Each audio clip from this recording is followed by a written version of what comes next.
line fighting childhood poverty. You saw her there. That's right. Michelle Dillingham is the CEO of Community Shares, a partnership of 24 local nonprofits, and also has a long history with poverty in Cincinnati. Michelle, welcome. Thank you for having me. So what would you say would be the reasons for this, you know, the fact that the city has so much going for it, but we have this huge problem with childhood poverty? Yeah.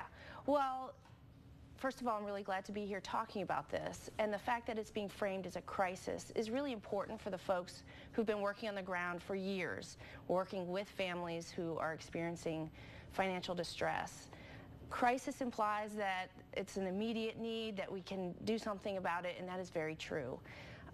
Sometimes when you think about the issue of poverty, it can seem really overwhelming because there's so many different possible factors. There are reasons why families end up earning below the poverty line. And so just as there's many reasons for that, there's many solutions. So typically the things we talk about is access to quality early childhood education, the access to good livable wages, the fact that the American worker can work 40 hours a week and still earn below the federal poverty line is something that we talk about quite a bit. The fact that we have folks who don't have sick leave, who don't have family leave. All these sort of high-level policies have a direct effect on the everyday lives of Cincinnatians.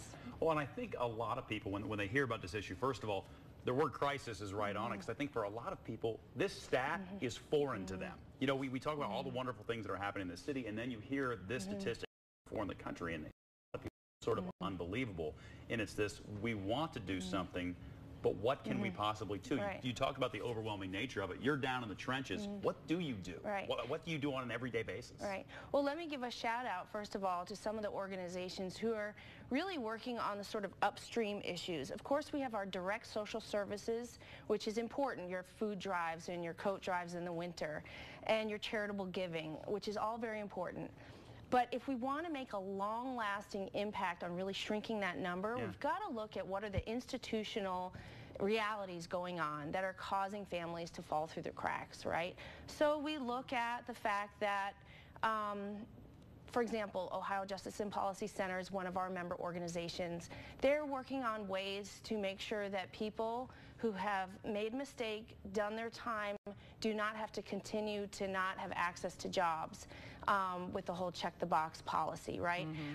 There are other things where we look at education and what is the quality of our schools and what is the access to early childhood education.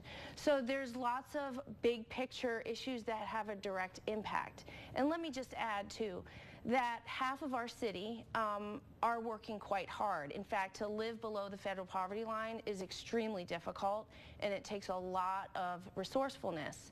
And so to sometimes characterize people who are financially poor as either lazy or they don't have motivation is just so far off the mark. These are folks who are, of course, no one wants to not be able to feed their children at night or have to go to a soup line and wait for a bag of groceries for 3 hours.